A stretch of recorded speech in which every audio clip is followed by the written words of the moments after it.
keadilan dan belas kasihan dalam perjanjian lama bagian 1. Justice and mercy in the Old Testament. Banyak orang Kristen berpendapat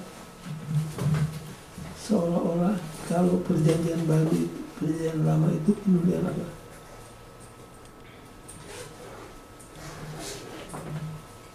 Perjanjian lama ditandai oleh justice of God. Ini pendapat mereka. Baru perjanjian baru Mercy. Nggak tahu dua-duanya ada di 2 buku itu. Justice and Mercy in the Old Testament. Kalau saudara baca cerita yang merupakan pembukaan pelajaran ini, saudara akan terharu. Sudah dibaca? Coba kita baca. Ya. Yes. Gimana? Baca cerita ini, paragraf pertama, introduction. Beberapa tahun yang lalu, pada hari yang dingin di kota New York, anak laki-laki berumur 10 tahun bertelanjang kaki dan menggigil, mengintip di jendela toko sepatu. Seorang wanita menemui anak laki-laki itu dan bertanya, mengapa ia tampak begitu serius di jendela itu? Ia berkata bahwa ia sedang meminta Allah untuk memberikannya sepasang sepatu. Wanita itu menggandengnya ke dalam toko.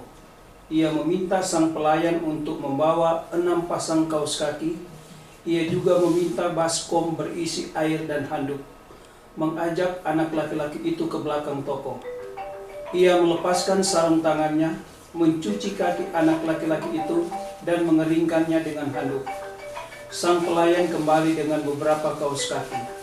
Sang wanita mengenakan sepasang pada kaki anak laki-laki itu dan kemudian membelikannya sepasang sepatu. Dia mengusap kepala anak laki-laki itu dan bertanya, apakah dia merasa lebih nyaman sekarang? Saat dia berbalik untuk pergi, anak laki-laki yang terheran-heran untuk menarik tangannya dan sambil menangis bertanya, apakah Anda istri Allah? Anak laki-laki itu menanyakan kebenaran lebih dari yang dia sadari. Gereja Allah adalah pengantin wanitanya, istrinya. Karakternya dinyatakan dalam ayat hafalan. Sebagai anggota gerejanya yang telah diubahkan, kita harus memantulkan karakter itu.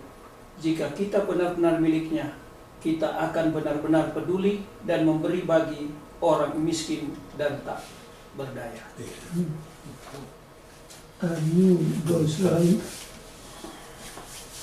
dia tidak pernah belajar teologi, tapi karena ada seorang ibu yang berperan demikian, dia tanya, apakah kamu istri Allah? Jawabnya, ayatnya gimana? Di mana ayat yang secara eksplisit menyatakan bahwa Tuhan adalah suami istri Israel, istri rohani. Ayatnya di mana?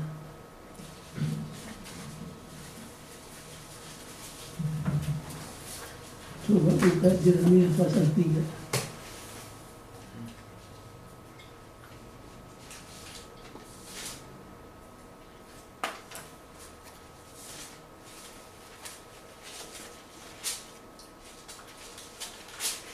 Dek baca ayat 14.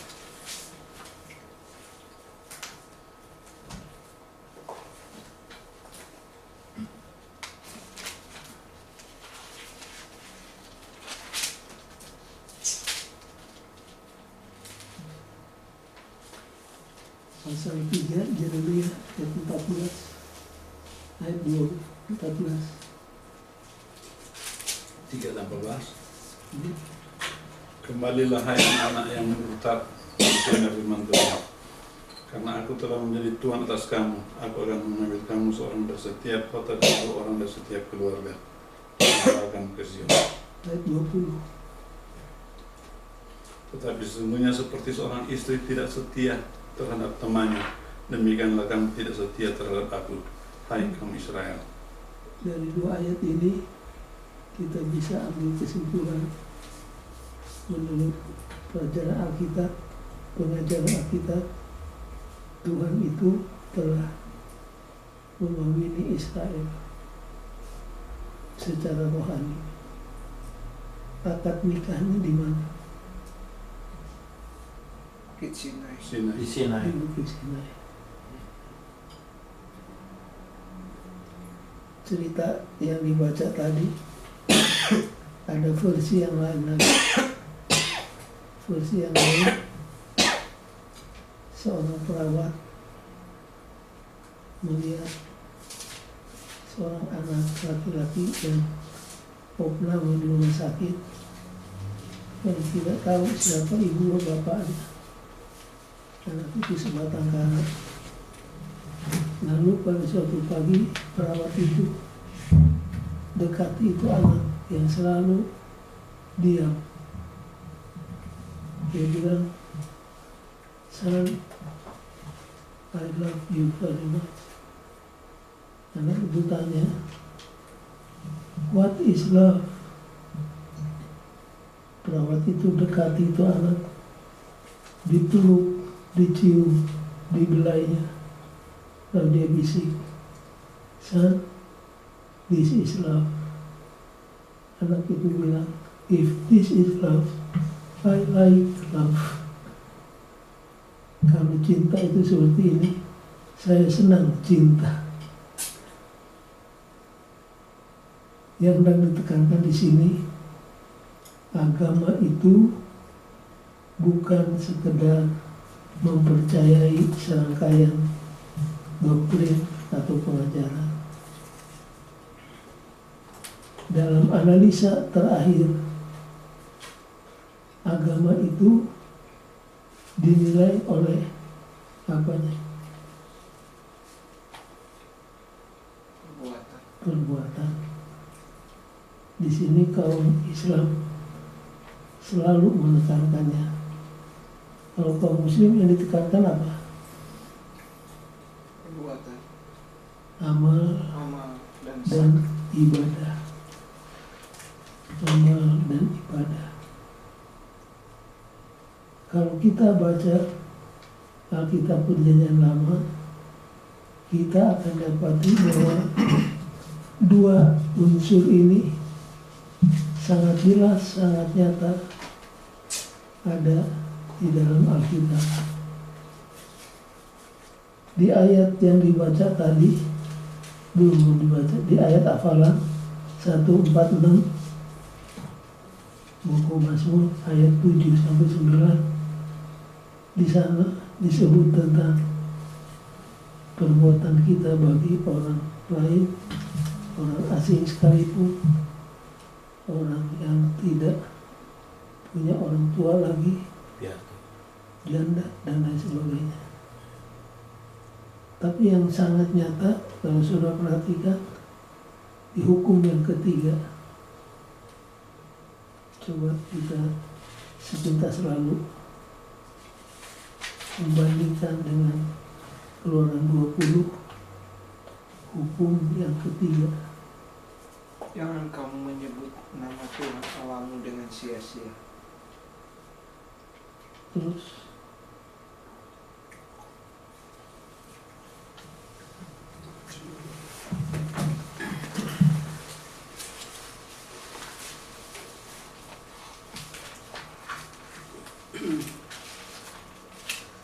Jangan menyebut nama Tuhan Allahmu dengan sembarangan, sebab Tuhan akan memandang bersalah orang yang menyebut namanya dengan sembarangan. terus Ingatlah dan kuduskanlah hari Sabat. 6 hari lamanya engkau akan bekerja dan melakukan segala pekerjaanmu, tetapi hari ke-7 adalah hari Sabat Tuhan Allahmu. baik, backup ke ayat 2. Akulah Tuhan Allahmu yang membawa engkau keluar dari tanah Mesir, dari tempat perbudakan. Terus, Jangan ada padamu Allah lain di hadapanku. Jangan membuat bagimu patung yang menyerupai apapun yang ada di langit di atas, atau yang ada di bumi di bawah, atau yang ada di dalam air di bawah bumi. terus, Jangan sujud menyembah kepadanya atau beribadah kepadanya, sebab aku Tuhan Allahmu adalah Allah yang cemburu, yang membalaskan kesalahan bapa kepada anak-anaknya, kepada keturunan yang ketiga dan keempat dari orang-orang yang membenci aku. itu bicara tentang apa?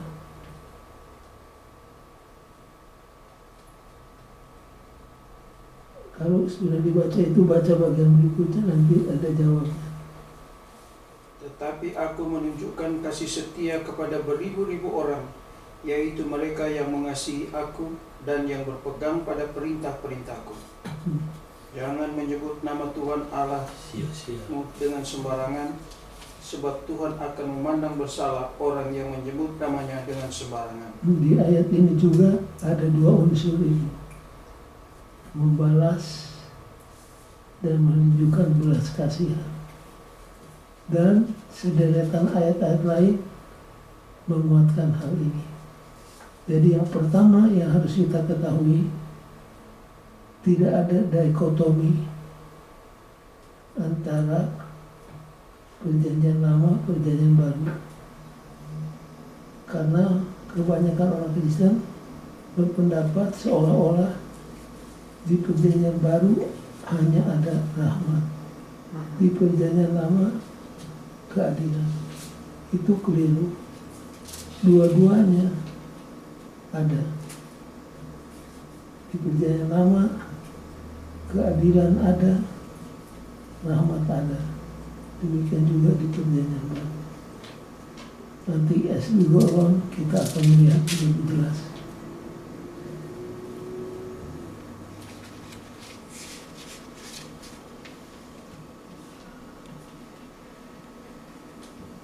Bahasa Inggrisnya judulnya Mercy and Justice, belas kasihan dan keadilan, earmarks of God's people. Earmarks apa artinya? Ciri-ciri. Apa? Ciri-ciri. Apa itu?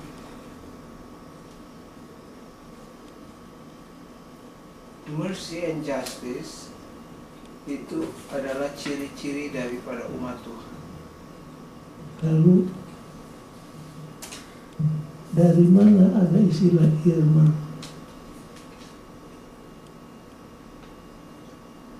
Earmark itu ciri atau tanda. Misalkan persembahan ini di earmark untuk ministry to the young people. Di earmark artinya ditandai, dipisahkan, ditentukan untuk ini. Itu berasal dari kebiasaan orang-orang Yahudi, orang Ibrani dahulu kala. Kalau ada seorang budak mau dilepas karena sudah 7 tahun, lalu budak itu katakan, kami tidak mau dilepas, kami mau tetap mengabdi bagimu. Lalu diapain? Earmark. Di earmark, ditindik, dibolongin telinganya. Nah itu kebiasaan akhirnya jadi hari-hari. Jadi kalau di earmark artinya ditandai. Mercy and justice adalah earmark of God's people. Jadi seperti Tuhan punya dua dimensi sifat ini, kita juga seharusnya demikian.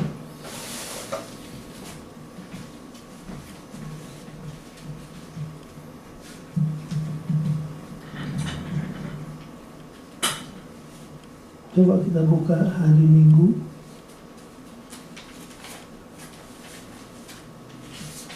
Kita ambil beberapa di antaranya. Bacalah ayat-ayat di bawah ini.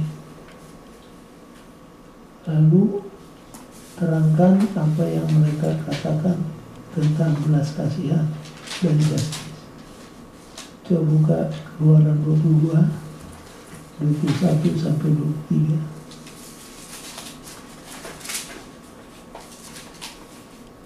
Boleh seorang baca. Keluaran 22, 21 sampai 23. Janganlah kau tindas atau kau tekan seorang orang asing, sebab kamu pun dahulu adalah orang asing di tanah Mesir. Seseorang janda atau anak yatim janganlah kamu tindas. Jika engkau memang menindas mereka ini, tentulah aku akan mendengarkan seruan mereka jika mereka berseru-seru kepadaku dengan nyaring. Jadi ini amaran kepada orang yang berpunya untuk hati-hati dalam memperlakukan orang miskin, orang asing yang ada di tengah-tengah mereka. Kalau kamu macam-macam, jangan lupa akulah. Tuhan bilang aku adalah apanya? Pembela. Pembela. Aku akan bertindak. Yang paling menyolok, salah satu kebiasaan di orang Yahudi dahulu kala tentang belas kasihan yang mana? Gleaning.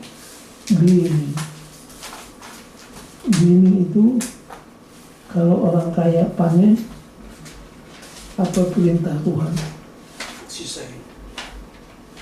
Jangan dipetik. Jangan dipetik semua, sampai botak, sampai gundul, jangan. Melainkan apa? Sisain. Sisain untuk mereka yang tidak punya tanah, tidak punya apa-apa, supaya di musim panen bukan cuma yang punya yang bersuka cita, tapi yang tidak punya juga ikut bersuka cita. Karena inilah karakter Tuhan. Tuhan mau supaya ini karakter terpantul di dalam diri umat-umatnya. Itu contoh yang pertama. Kita ambil dua lagi. Yang berikutnya 23 ayat 2 sampai 9 Keluaran. 23 ayat 2 sampai 9.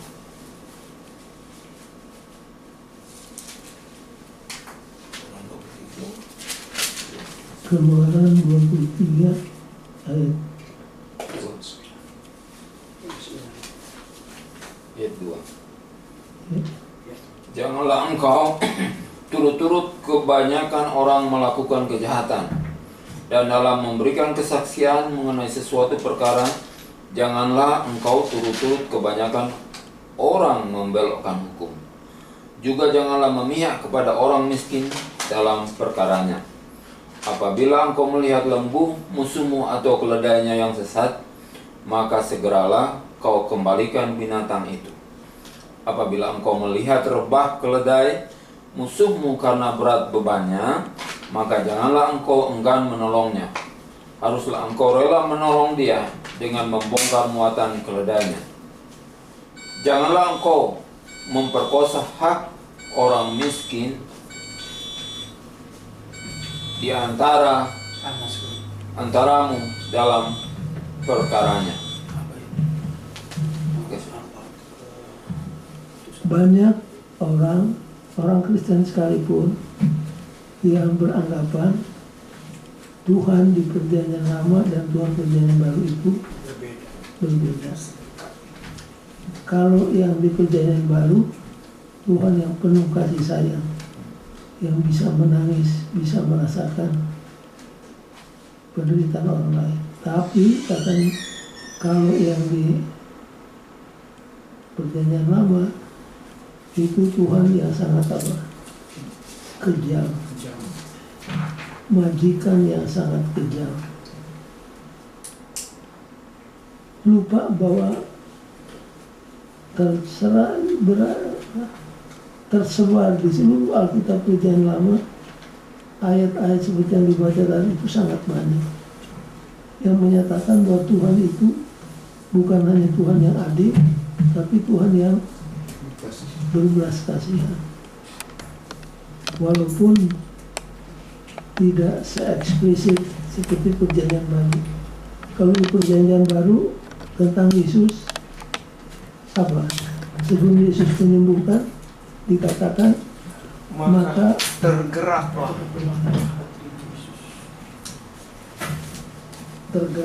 oleh belas kasih. kasihan. He was moved with compassion. He was moved with compassion. Berulang kali tentang Yesus. Dan Yesus adalah seorang yang gampang tersentuh hatinya. Ia menangis berulang kali. Itu yang pertama. Yang kedua, biasanya orang kalau melihat kain putih selembar, lalu ada titik hitam di lembaran kain putih itu, biasanya kita konsentrasi di mana? Yang hitam. Di yang hitam itu. Memang ada ayat-ayat yang mengatakan perintah Tuhan kepada Israel, kalau kamu sudah sampai di Kanaan, apa harus dibuat dengan orang setempat? Dibunuh. Siapa yang dibunuh? Laki-laki, Laki-laki, perempuan, anak-anak, dan binatang.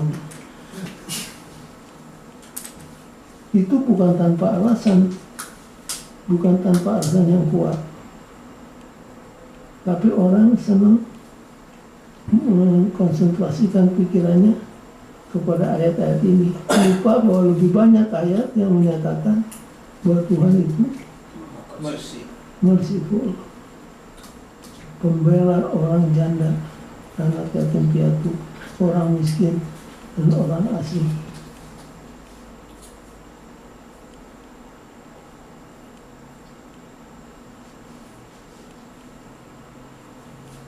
Baik, kemudian mercy and justice, ini masih di earmark of God's people, kelihatan di hukum yang keberapa? 4. Hukum keempat, yaitu tentang sabat. Di dalam hal mana?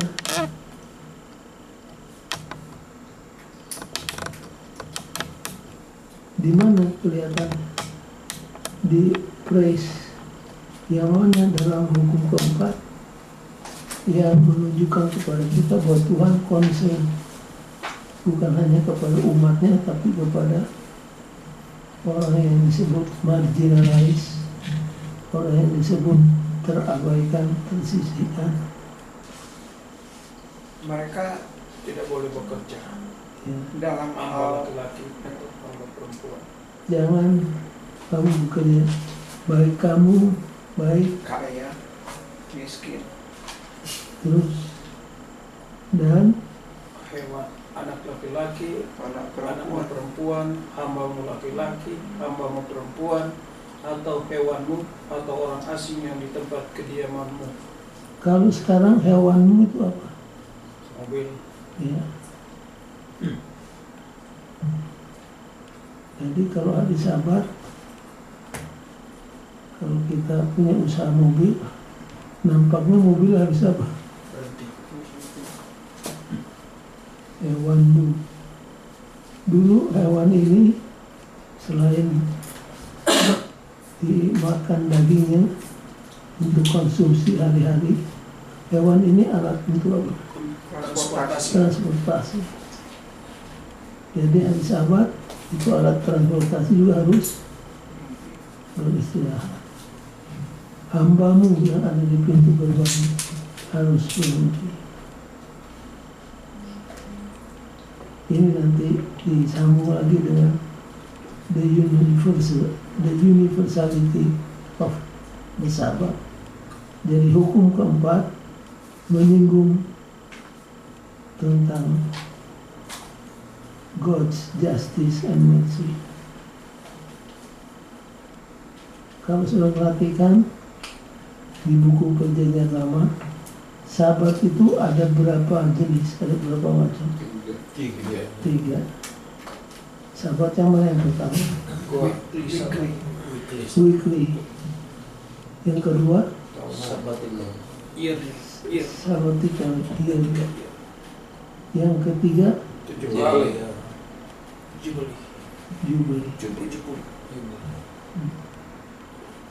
Nah, disinilah banyak orang Kristen yang terserandung dalam menginterpretasikan hari Sabat. Hari Sabat itu ada 3 jenis: mingguan, tahunan, dan jubilee yang ke-50. Sabat yang tahunan itu merupakan apa? Bayangan Bayang-bayang. Mengajak kita untuk melihat kemana? ke depan. Ke depan. Kepada kematian Yesus di kayu salib. Kalau yang lainnya, Sabat weekly, mengajak kita melihat kemana? Ke belakang. Ke belakang. Karena itu merupakan tugu peringatan bahwa Tuhanlah Kali pencipta alam semesta. Jangan lupa, ada berapa yearly Sabat?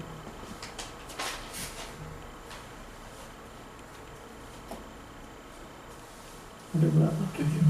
Ada. Ayatnya di mana? Pasal 23 dan 25. Jangan lupa 2 chapter ya. Imamat 23, 25. Jadi Sabat yang mana yang dipalangkan waktu Kristus mati di kayu salib? Yearly. Yearly. Kalau yang weekly itu moral law. Jadi moral law tidak disalibkan, tapi ceremonial law disalibkan. Dalam arti tidak berlaku lagi. Waktu Yesus katakan, "It is finished," sudahlah genap. Robek tidak yang memisahkan bilik suci dengan suci. Imam yang hendak mempersembahkan korban, tangannya gemetar, pisaunya jatuh, kambingnya keluar, korbannya kabur. Di sini somehow saudara-saudara kita tidak melihatnya. Baik, sampai di sini apakah ada pertanyaan? Jadi Sabat pun direncanakan oleh Tuhan bukan hanya untuk kepentingan umatnya saja, tapi untuk kepentingan Semua. orang asing, orang miskin, orang yang marginalized, yang tersisihkan, orang yang terabaikan, orang yang dianggap hina. Kalau yang Jubilee itu juga symbolize kan itu? Ya, kalau yang Jubilee itu mesti dibaca di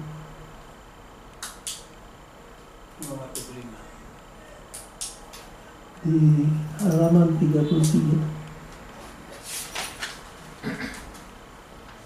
paragraf 1, 2, 3, paragraf 4, halaman 33. Silakan baca. Hari apa itu? Hari Senin. Hari Senin.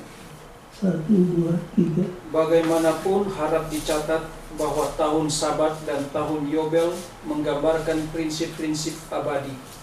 Tetapi ini tidak berarti bahwa kita harus benar-benar memelihara hari raya ini sekarang. Tidak. Tidak seperti Sabat hari ke-7 yang dilembagakan pada saat penciptaan di dunia sebelum kejatuhan. Sabat-sabat ini ada di antara sabat-sabat upacara yang adalah bayangan dari apa yang harus datang. Menunjuk ke depan kepada pelayanan dan pengorbanan Yesus, dan kemudian berakhir dengan kematiannya di kayu salib. Ayat mana yang sudah ingat, yang selalu dikutip oleh kaum Protestan yang berdialog dengan kita? Kolose 2 ayat 19, Kolose 2 ayat 19 dan 17. Mereka selalu kata, lihat ini ayat praise, bagian kalimat mana yang memberikan arti yang sangat jelas dari ayat tersebut. Karena itu, janganlah kamu biarkan orang menghukum kamu mengenai makanan dan minuman, atau mengenai hari raya, bulan baru, ataupun hari Sabat. Yang Semuanya ini hanyalah bayangan dari apa yang harus datang, sedang wujudnya ialah Kristus. kalau di salinan sebelumnya, ini yang menjadi bayang. Jadi yang dihapuskan adalah hanya yang menjadi bayangan. Sedangkan Sabat mingguan itu tidak menjadi bayangan, melainkan kita diajak untuk melihat kemana? Ke belakang, kepada peristiwa penciptaan.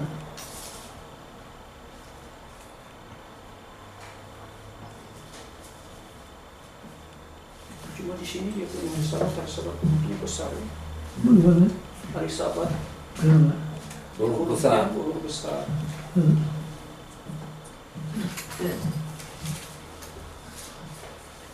Tapi kalau saudara baca, Oh, tapi bahasa Inggrisnya enggak. Oh, ada kalau saudara Sabat. baca Imamat 23, Dia Imamat 23 di sini bilang 3 season and festival.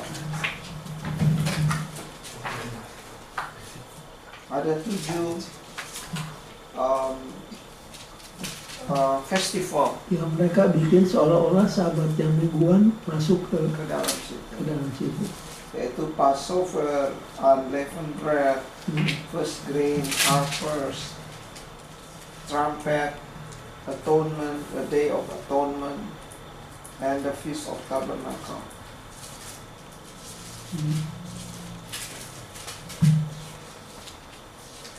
Banyak juga orang Advent nggak ngerti ini. Bagus Yang itu. yearly, iya makanya perlu diterangkan, makanya kita dapat pelajaran yang lebih dari banyak orang nggak ngerti. Hampir disamain yearly Sabat dengan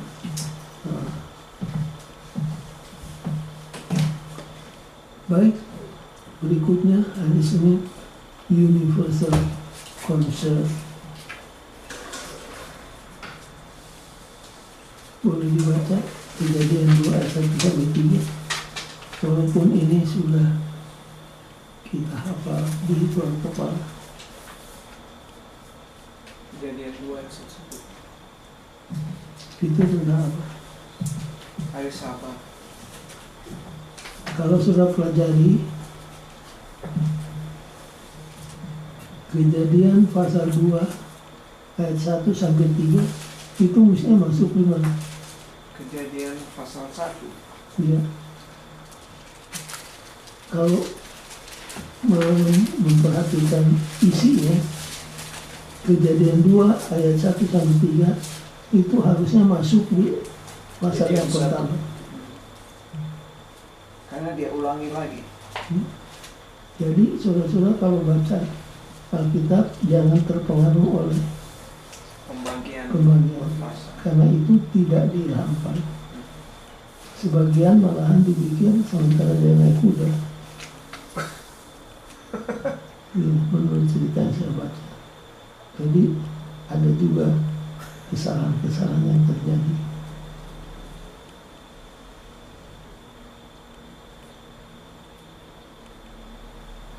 Universal concern diterjemahkan apa?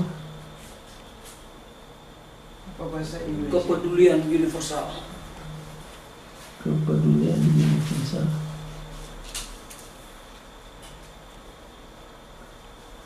Bacalah Kejadian 2 ayat 1 sampai 3. Apa yang dikatakan ayat ini sehubungan dengan universality of the Sabbath? Demikianlah diselesaikan langit dan bumi dari segala isinya. Ketika Allah pada hari ketujuh telah menyelesaikan pekerjaan yang dibuatnya itu, berhentilah ia pada hari ketujuh dari segala pekerjaan yang telah dibuatnya itu.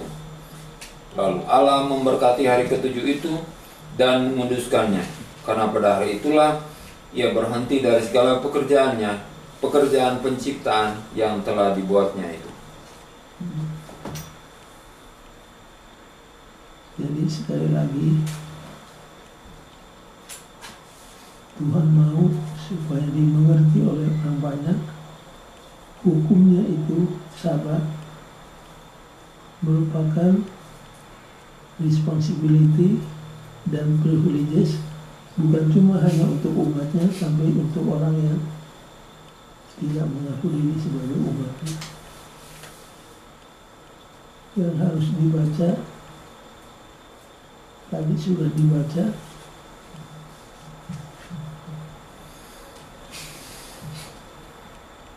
Coba paragraf pertama.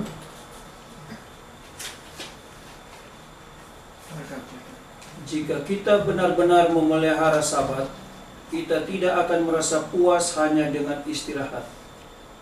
Keluaran 23 ayat 12. Penebusan Ulangan 5 ayat 12 sampai 15. Pemulihan terakhir di dunia baru Yesaya 66 ayat 22 dan 23 kita sendiri. Sesungguhnya Sabat hari ketujuh memberitahukan kepada kita bahwa Allah adalah pencipta dan penyedia perhentian bagi semua yang hidup di atas bumi. Keuniversalan perhentian Sabat menyeratkan kesamaan di antara kita semua, kaya atau miskin. Kebapaan Allah secara umum berarti kesetaraan dan kepentingan yang umum di antara manusia. Oke. Jadi hari Sabat mengingatkan kepada kita bahwa Tuhan adalah Pencipta. pencipta. Yang kedua, Penyedia. itu ketiga. Kedua, Sustainer. Redemption. bahwa Allah itu pertama sebagai Khalik pencipta, sebagai juru selamat yang menebus kita dari dosa dan kebinasaan. Baru yang ketiga sebagai Sustainer. sustainer. Apa itu sustainer? Penopang. Penopang.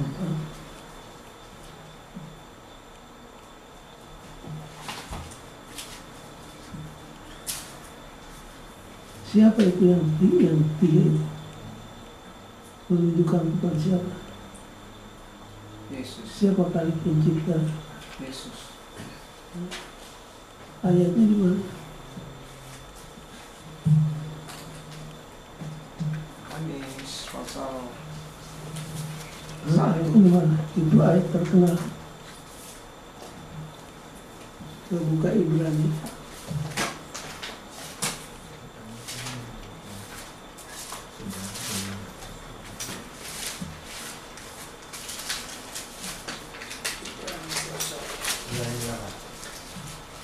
Ibrani 1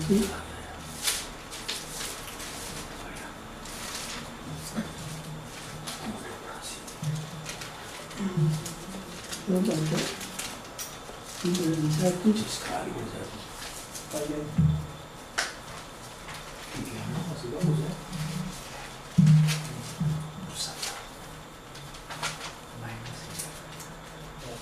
ayat 12.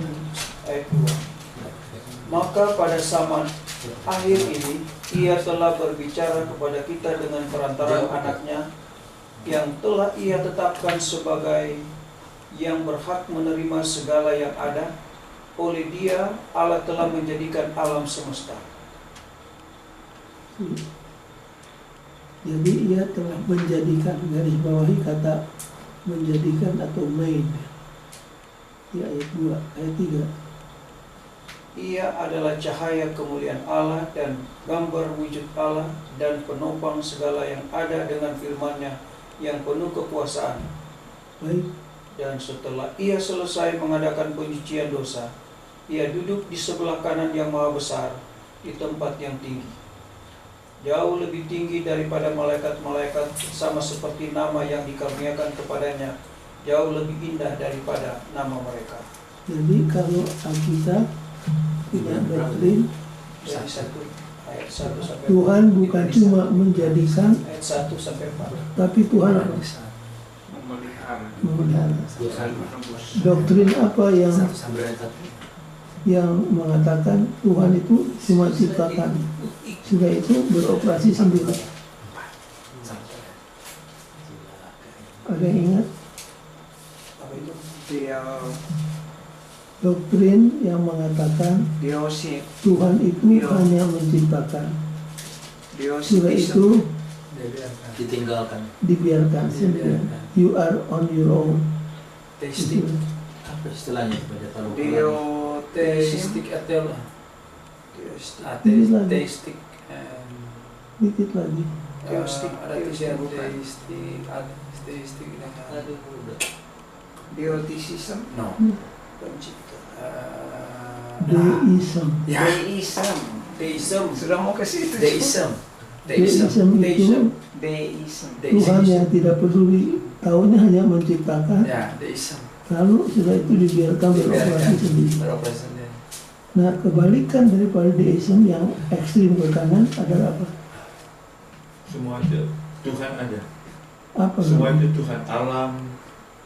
Pantheism. No. No, pantheism. Iya. Pantheism.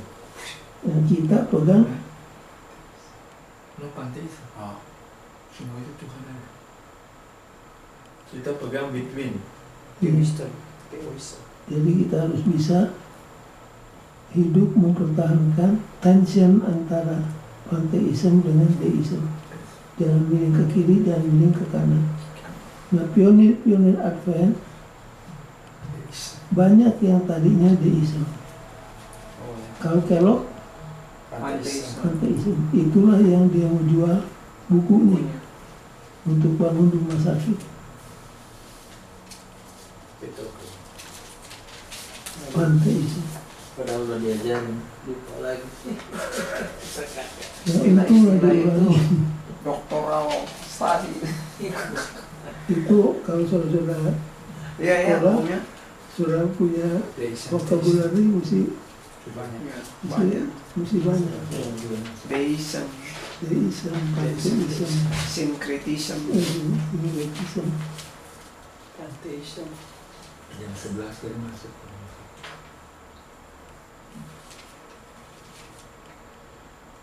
Jadi kalau baca keterangan-keterangan ini terlebih ayat-ayatnya, kita dapat kesan bahwa Tuhan itu Di musik. Justice and mercy. justice and mercy. Mercy. Berjiwa-jiwa. Baik, sekarang kita masuk ke suara Nabi. Di zaman Perjanjian Lama, orang kaya mengeksploit orang miskin. Istilah Bung Karno, Exploration dalam parlong. Iya. Oh, Wah itu jago. Political. itu bahasa apa ya? Political. Bahasa Prancis. Bahasa Prancis. Itu aja dia ngomong. Exploitation, delom, parlom. Very close. Efeknya berbahaya. Kalau Bung Karno,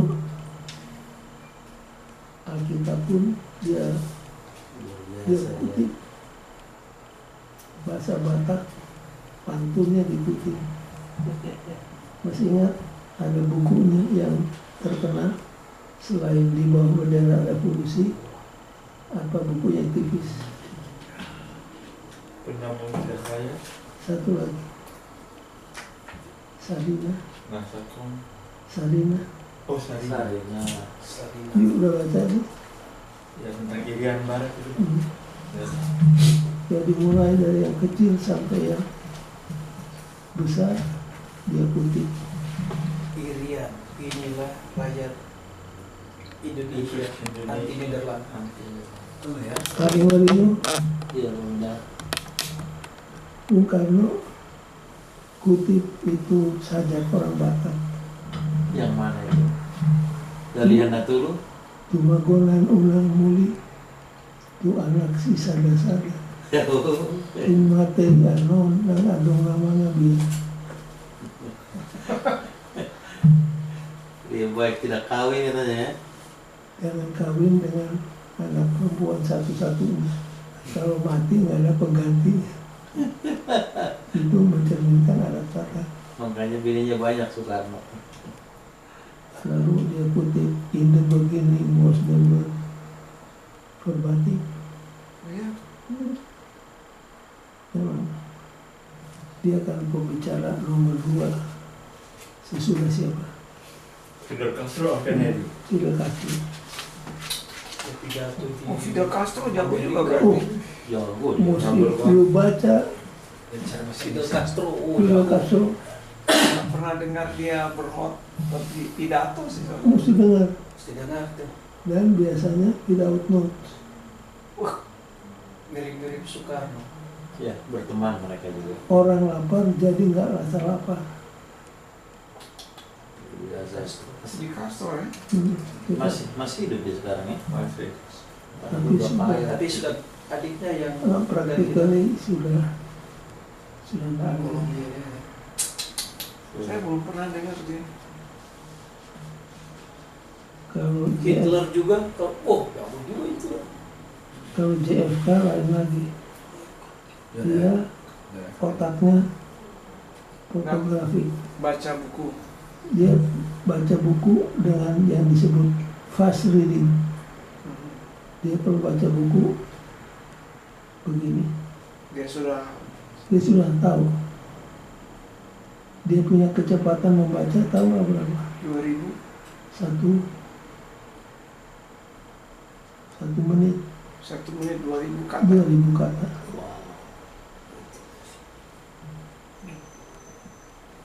Fotografi kemarin. Itu karunia itu. Karunia. Iya. Karena tapi harus Latih. dilatih. Soekarno. Ada kelas untuk Oh, ada itu ya. ada fast reading. Jadi kita baca begini, sudah semua itu. Ya, yang dibaca sama nggak? Yang mana? Sama dengan The first line. Kalimat pertama dan dan terakhir. paragraf. Sama dengan apa itu yang di Manado? Samratulangi. Tapi ada kepala negara yang wartawan bilang tidak pernah membaca buku satu pun dalam hidupnya. Amin. Jadi marah. Dia paling marah nih kalau bilang begitu. The only Presiden Uganda, Idi Amin. yang tidak pernah membaca. Dia hitam sekali. Terlalu itu orang. Idi Amin Dada. Baik, kita kembali back to our track. Jadi begitulah nabi-nabi itu merupakan, kalau sekarang namanya apa? Jubir.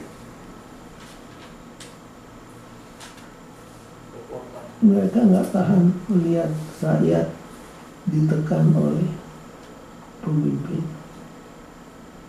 oleh kepala negara, oleh yang punya kuasa. Dan mereka ini sangat vokal. Akhirnya mereka menderita, dipenjara, dimasukkan ke sumur, dilempar batu, dan lain sebagainya. Apa yang jadi message dari nabi-nabi perjalanan lama? Salah satunya Yesaya 1 ayat 13 sampai 17.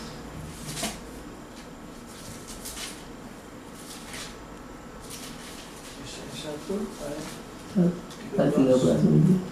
Nah, ada kecenderungan di antara kita sama dengan kecenderungan orang Israel dahulu kala, bahwa kalau kita dengar kata worship, kita ingat itu sesuatu yang ritualistik. mengangkat tangan, membungkuk, jatuh tersungkur, berdiri, dan lain sebagainya. Nah, yang mau dikatakan oleh nabi-nabi ini, itu cuma format, itu bentuk, tapi inti daripada worship adalah apa? Melayani. Adalah melayani. True worship definisinya ada di Yesaya 1 ayat 13 sampai 17. Coba saudara-saudara buka.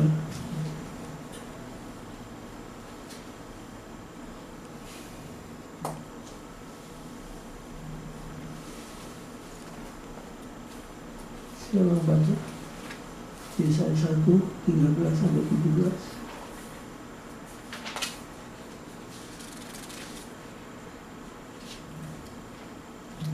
Silakan baca.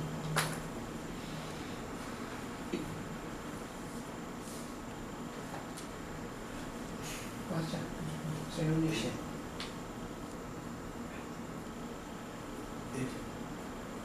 Jangan lagi membawa persembahanmu yang tidak sungguh, sebab baunya adalah kejijikan bagiku. Jadi kalau persembahannya bau, mau apa lagi? Dan menjijikkan. Terus Kalau kamu merayakan bulan baru dan Sabat, atau mengadakan pertemuan-pertemuan, aku tidak tahan melihatnya, karena perayaanmu itu penuh kejahatan. Perayaan-perayaan bulan barumu dan pertemuan-pertemuanmu yang tetap, aku benci melihatnya.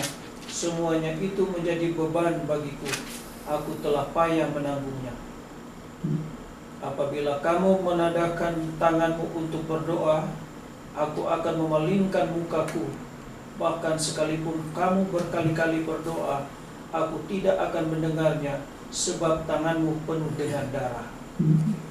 Basuhlah, bersihkanlah dirimu, jauhkanlah perbuatan-perbuatanmu yang jahat dari depan mataku. Berhentilah berbuat jahat, belajarlah berbuat baik, usahakanlah keadilan, kendalikanlah orang kejam, belalah hak-hak anak yatim, perjuangkanlah perkara janda-janda. jadi kalau baca ayat-ayat seperti ini, kita dapat kesan bahwa Tuhan perjanjian lama itu gimana? Mercy. Merciful. Coba baca pelan-pelan, renungkan. Memang ada saat-saat tertentu Tuhan menunjukkan murkanya, dan itu bukan tanpa alasan. Selebihnya bersih, belas kasihan yang ditunjukkan oleh Tuhan. Pasal yang mana dari buku Yesaya yang harus kita komit itu memori, kita harus apa? 58.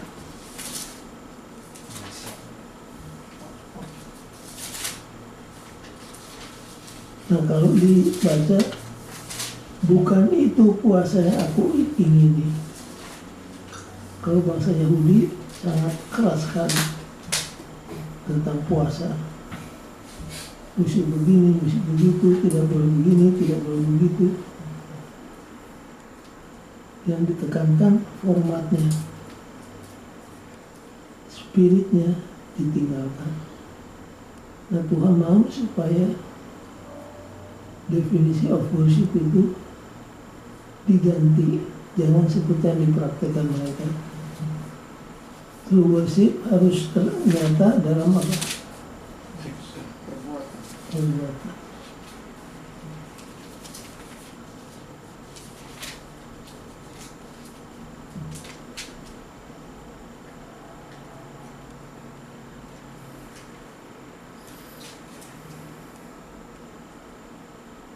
Pada waktu Yesus menggambarkan kedatangan yang kedua, dikatakan manusia akan dibagi menjadi berapa kelas?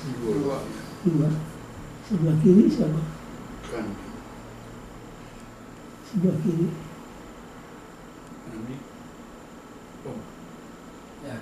dan domba. Kanan domba. Kanan domba, kiri Kambing. kambing.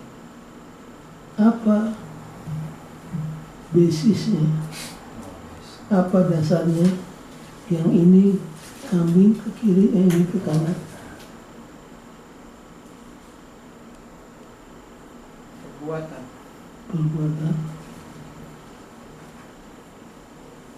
Raja itu mengatakan kepada domba, coba tanpa membuka Alkitab, bagaimana bunyi suara domba?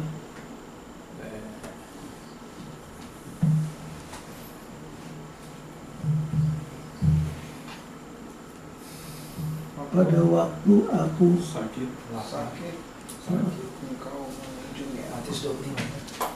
pada waktu aku di penjara, Engkau pada waktu aku telanjang. Engkau memberikan al-pakaian. Lalu domba-domba bertanya, kapan kami lihat engkau telanjang dan kami kasih pakaian, engkau haus kami kasih minum? Jawab Yesus, Barang apa yang kamu perbuat? kepada salah seorang barang apa yang kamu buat kepada seorang hambaku yang hina sekalipun. Kamu telah melakukannya untuk aku. Jadi akhirnya kita dijudge oleh apa? Perbuatan. Perbuatan. Kita diselamatkan oleh anugerah melalui iman, tapi kita diadili menurut perbuatan. Jangan lupa itu ya. Jangan lupa.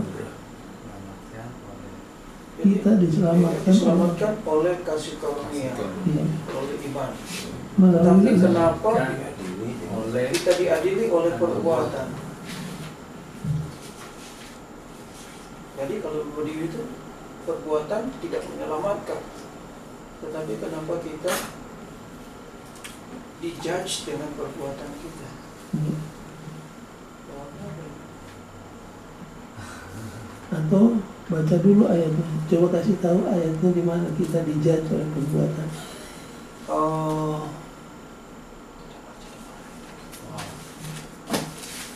kalau kita diselamatkan, saya tahu ayat. Efesus 2:8 itu. Itu sudah. Kalau nggak apa lagi, mesti dibaptis lagi.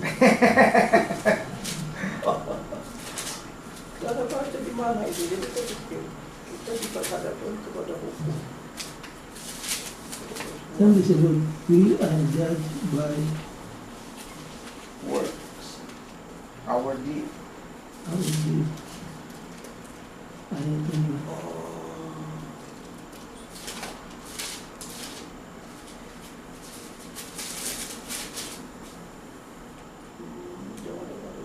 Berapa di mana itu? Satu.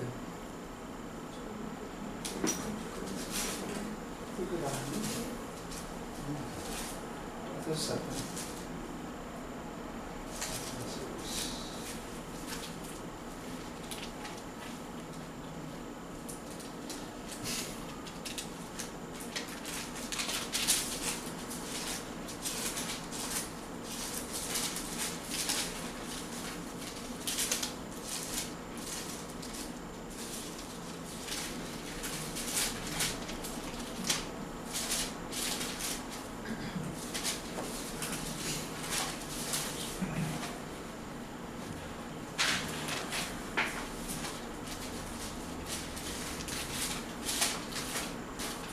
Di Rum 3:24, Gimana?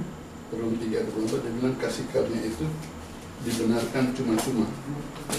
Tetapi kalau di Rum 2 ayat 4, kasih karunia itu tidakkah engkau tahu bahwa maksud kasih karunia ialah menuntun engkau pada pertobatan. Jadi mesti keadilan. Iya, ada tuh. Jadi kita kan diselamatkan oleh kasih karunia, Iya. oleh iman. Tetapi kita diadili Perbuatan. Mana ayatnya? itu mencari. Perbuatan pertobatan kan. Kita di mana? Tidakkah engkau tahu bahwa kasih karunia adalah penuntun engkau pada pertobatan. Jadi tidak bisa kita abaikan juga itu perbuatan. Karena Kita diselamatkan oleh kasih karunia, tetapi kita diadili dengan perbuatan kita. Berat juga. Bisa nggak masuk kita. jadi kalau tidak ada kasih karunia, tidak ada perbuatan, Tidak bekerja. maka bersama-sama. Tidakkah engkau tahu bahwa maksud kasih karunia ialah melakukan engkau pada perbuatan pertobatan. Harus bertobat, bukan cuma terima cuma-cuma. 1 Petrus 3:15 sana. 1 Petrus 3 mana? 20. Mulai dengan statement Yesus. Mulai dengan statement Yesus. Oh, statement Yesus itu di Injil itu, Iya. di 4 buku. Itu. Mulai dari situ. Oh, ini ya.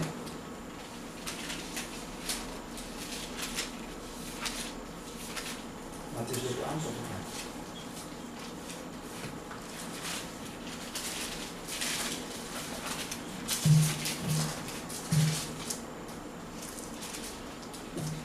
Mulai dari situ.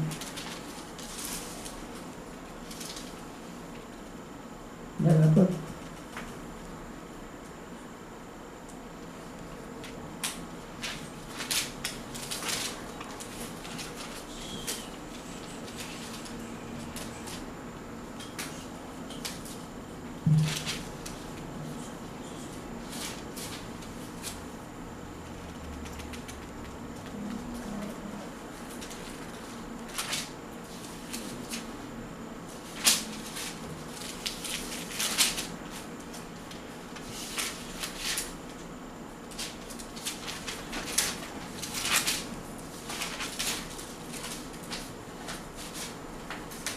Bunyinya bagaimana itu?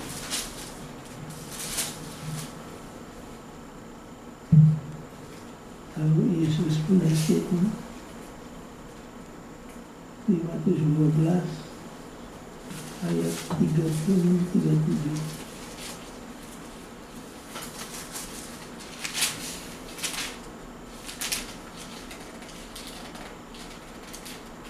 Oh, karena menurut ucapanmu engkau akan dibenarkan dan menurut ucapanmu pula engkau akan dihukum. Terus Matius 12 ayat 37. 36-37. Dia berkata, tetapi aku berkata kepadamu, setiap kata-kata sia-sia yang diucapkan orang harus dipertanggungjawabkan pada hari penghakiman. Ayat 37. Karena menurut ucapanmu engkau akan dibenarkan dan menurut ucapanmu pula engkau akan dihukum. Jadi bukan cuma perbuatan, bicara pun. Itu perbuatan kata-kata. Jadi itu satu. Yang lainnya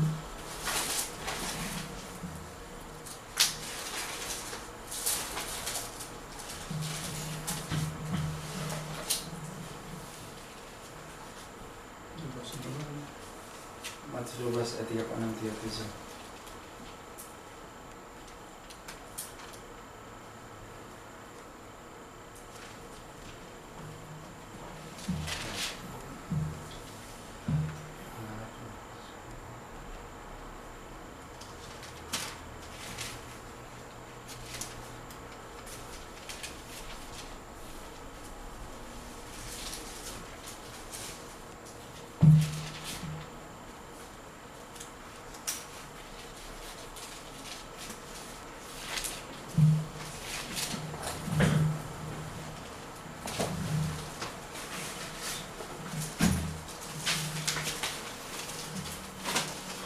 tahu kan?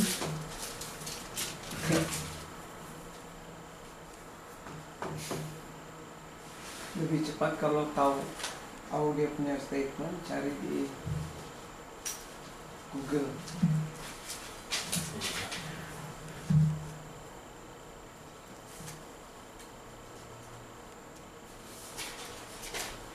Berapa aja itu. Ngantuk ya. Berarti itu suruh Ngantuk banget.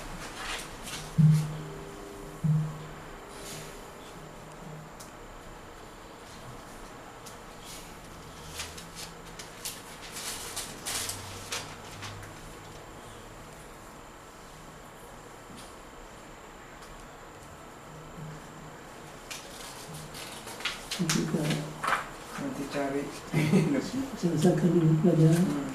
ke stop dia punya rekam. Prophetic voice kedua,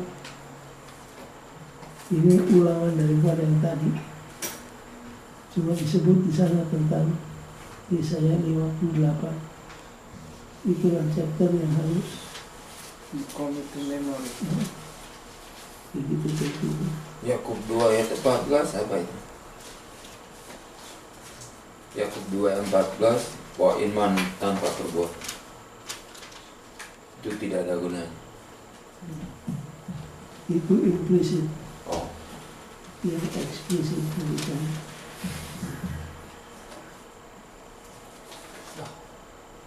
Kita yang soal salah lagi kan.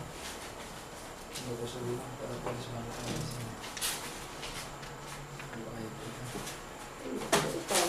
Hari Kamis, Kuartal lalu ya. force for good. Apa itu force for good? Apa bahasa Indonesia? Ada pakaian apa? Hari Kamis. Hari Kamis apa bahasa Indonesia-nya? Hari Kamis sebuah kekuatan untuk kebaikan. Bagus juga istilahnya force for good. Dipaksa untuk berbuat baik. Kalau baca ayat-ayat ini seperti Matius 25, kelihatannya yang benar adalah siapa? Represent Mother Teresa. Kita malu kalau mau membaca atau melihat hidupnya Mother Teresa. Kenapa? Karena Mother Teresa seluruh hidupnya diabdikan untuk orang lain. Waktu dia mati, tidak ada barang apa-apa yang dia tinggalkan. Tapi orang akan ingat siapa dia. Orang Katolik, gereja Katolik biasanya mengangkat orang mati yang banyak jasanya menjadi apa? Saint. Ditunggu sampai kapan? Saint itu diangkat kapan? Sesudah orangnya mati. Tapi Mother Teresa disebut the living saint.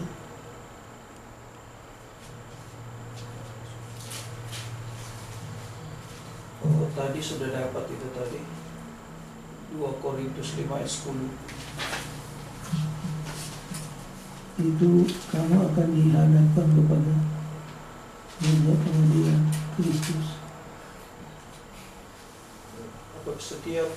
Sebab kita semua harus menghadap takhta pengadilan Kristus, supaya setiap orang memperoleh apa yang patut diterimanya sesuai dengan yang dilakukannya dalam hidupnya. Nah, itu juga Ini baik ataupun jahat. 2 Korintus berapa? 2 Korintus 5 ayat 10. itu ayat tentang pengadilan. Nggak ada lagi arti anugerah kalau udah begitu.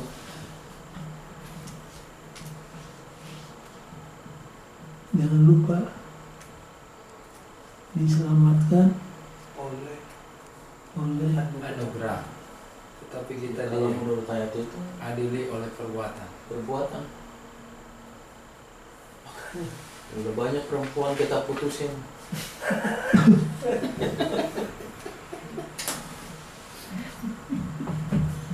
Oke, kita ambil konklusinya dulu. Nomor 1, It was never God's intention that human being would suffer, bukan rencana Allah manusia harus menderita. that there would be poverty, loneliness, pain, brokenness. But faced with that reality, He has called on us, His followers, to help care for those on the margin. Jadi jangan lupa saudara, kita dipanggil Tuhan untuk memperhatikan orang yang tidak seberuntung seperti kita. Orang miskin, orang yang tidak berpunya, orang yang tersisih, marginalized, dan lain sebagainya. Jadi agama benar akhirnya diukur oleh apa? Perbuatan lagi. Perbuatan.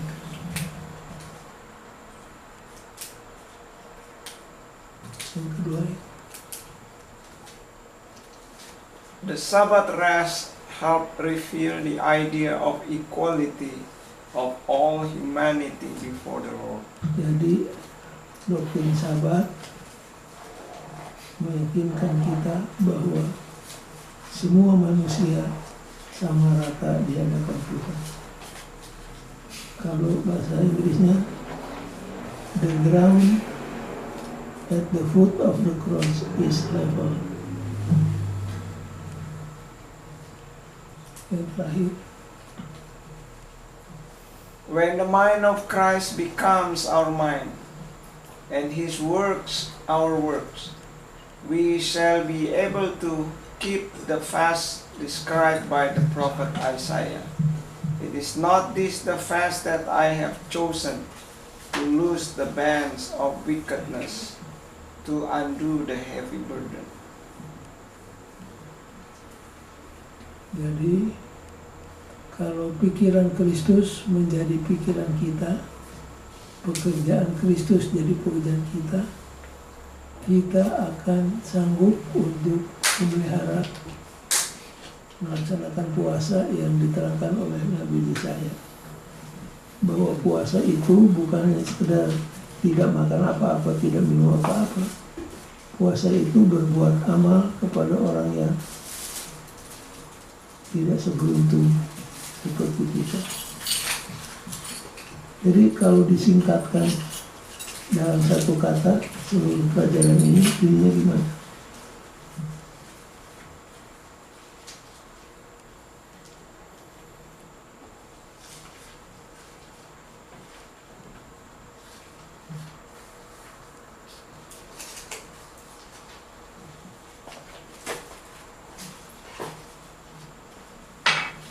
Agama yang benar harus berbuat.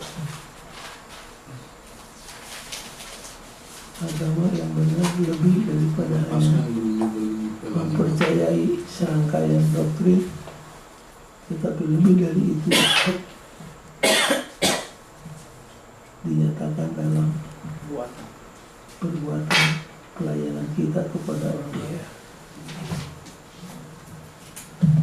Baik, apakah ada pertanyaan atau tambahan dari saudara-saudara?